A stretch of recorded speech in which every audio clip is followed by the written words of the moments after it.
Il détestait son travail, les réunions sans fin, les clients impossibles, le manager incompétent, les projets qui échouent, les collègues qui sabotent, la pression permanente, les objectifs irréalistes.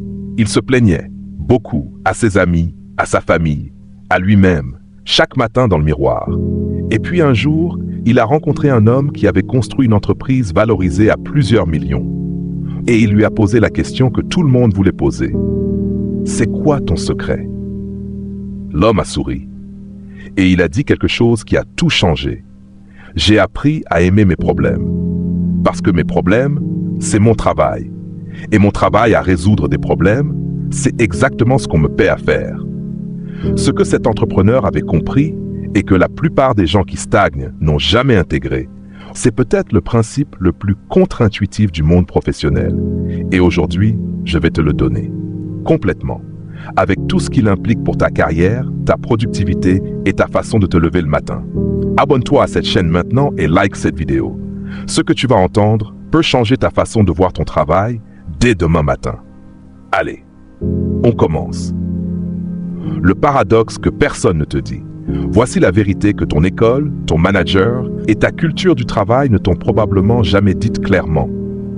Ton travail n'est pas de produire des résultats. Ton travail est de résoudre des problèmes. Et les résultats sont la conséquence naturelle de cette résolution. Ça semble simple, mais la différence est immense. L'employé qui voit son travail comme une production de résultats, il souffre à chaque obstacle. Chaque problème est une interruption, une menace, une preuve que quelque chose ne va pas. L'employé ou l'entrepreneur qui voit son travail comme une résolution de problème, il est dans son élément à chaque obstacle. Chaque difficulté est une mission, une opportunité de démontrer ce dont il est capable. Les deux personnes font face aux mêmes réalités, mais leur rapport à ces réalités est radicalement différent. Et ce rapport, cette posture intérieure, détermine tout. La performance, la progression, la résistance au stress et la façon dont les autres les perçoivent. Les neurosciences l'ont confirmé. Face à un même obstacle, un cerveau en état de menace se ferme. Moins de créativité, moins de flexibilité, moins de solutions. Un cerveau en état de défi s'ouvre, plus de connexions, plus d'idées, plus de ressources mobilisées. La différence entre les deux états, le sens qu'on donne aux problèmes. Pourquoi les meilleurs professionnels cherchent les problèmes? Observe les gens qui avancent le plus vite dans n'importe quelle organisation. Ils ne font pas moins d'erreurs que les autres. Ils ne traversent pas moins d'obstacles. Ils ne travaillent pas dans des environnements plus faciles. Mais ils font quelque chose que la plupart ne font pas. Ils cherchent activement les problèmes à résoudre. Pas parce qu'ils aiment souffrir. Parce qu'ils ont compris une loi non écrite du monde professionnel. Celui qui résout les problèmes que les autres fuient devient indispensable. Sénèque, que les stoïciens nous ont légué, écrivait « Ce n'est pas parce que les choses sont difficiles que nous n'osons pas les faire. C'est parce que nous n'osons pas les faire qu'elles nous semblent difficiles. » L'obstacle n'est pas l'ennemi de ta carrière. L'évitement de l'obstacle l'est. Chaque problème que tu résous dans ton entreprise est une démonstration de ta valeur. Chaque difficulté traversée est une compétence acquise. Chaque crise gérée est une réputation construite. Et les gens qui ont compris ça, qui se lèvent le matin en se demandant non pas comment éviter les problèmes aujourd'hui, mais quels problèmes vais-je résoudre aujourd'hui, ces gens-là progressent. Inévitablement, les 3 façons d'aimer ses problèmes au travail. Concrètement, comment transformer sa relation aux problèmes professionnels? 3 principes pratiques. Principe numéro 1. Requalifie le problème. Le langage que tu utilises face à un obstacle change ton état intérieur. Et ton état intérieur change ta performance. J'ai un énorme problème, ferme. J'ai un défi intéressant à résoudre, ouvre. Ce n'est pas de l'optimisme naïf. C'est une redirection d'énergie délibérée. Les mots que tu utilises pour décrire ta réalité recadrent la façon dont ton cerveau la traite. Essaye pendant une semaine. À chaque obstacle, remplace mentalement le mot problème par défi ou question à résoudre. Observe ce que ça change dans ta façon d'y approcher. Principe numéro 2. Pose la bonne question. La mauvaise question face à un problème, pourquoi ça m'arrive à moi? Cette question t'ancre dans le passé, dans la victimisation, dans l'énergie la moins productive qui soit. La bonne question, qu'est-ce que je peux faire maintenant avec ce que j'ai? Cette question t'ancre dans le présent, dans l'action, dans le possible.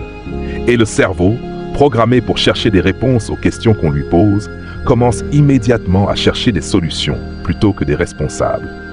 Marc Aurèle écrivait « Tu as le pouvoir sur ton esprit, pas sur les événements extérieurs.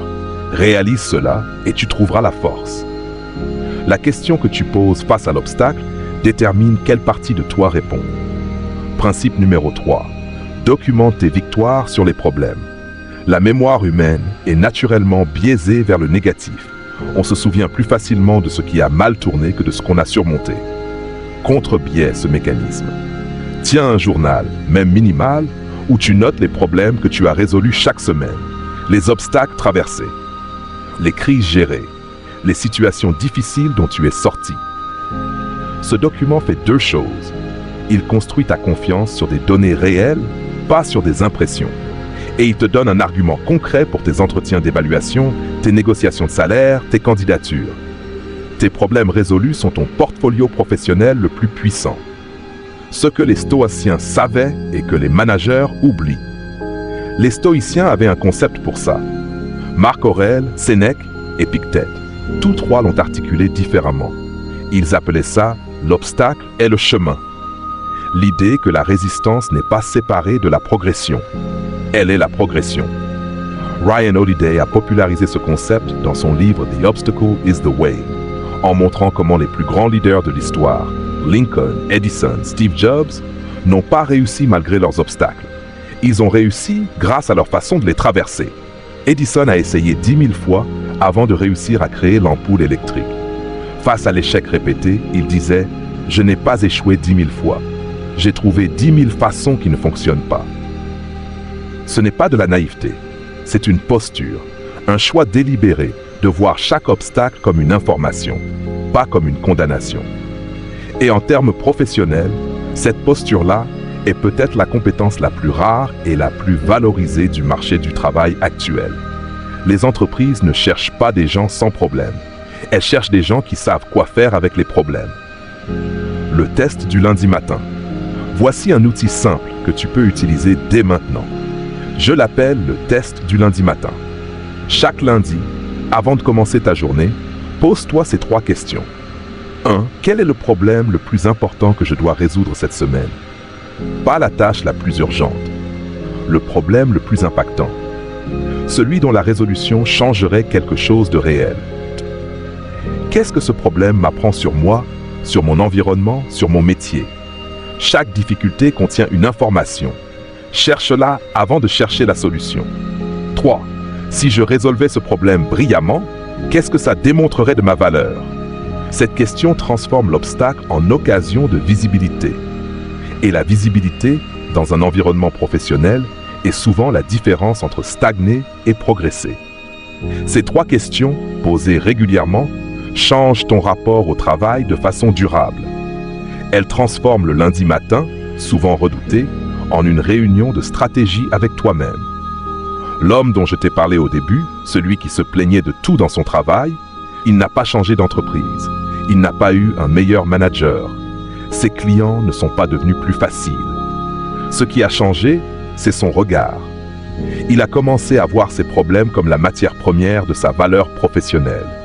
Et cette seule chose a changé sa productivité, sa réputation et sa trajectoire de carrière en moins d'1 an. Pas parce que les problèmes ont disparu, parce que lui, il n'en avait plus peur. Et toi, à partir d'aujourd'hui, tu as le choix. Continuer à subir les obstacles de ton travail ou commencer à les utiliser. Parce que les problèmes ne disparaissent jamais. Mais ta façon d'y répondre, ça, c'est entièrement entre tes mains. Alors maintenant, j'ai une question pour toi et je veux que tu y répondes dans les commentaires. Quel est le problème professionnel qui te pèse le plus en ce moment? Et si tu devais le voir comme un défi à maîtriser plutôt qu'un obstacle à fuir, quelle serait ta première action? Écris-le, concrètement. Parce que formuler une action, c'est déjà la moitié du chemin. Si cette vidéo t'a donné un nouveau regard sur ton quotidien professionnel, partage-la avec un collègue, un ami, quelqu'un qui étouffe sous la pression de son travail. Ce changement de perspective peut changer une carrière. Abonne-toi si ce n'est pas encore fait. Active la cloche et reviens la semaine prochaine. Je t'attends.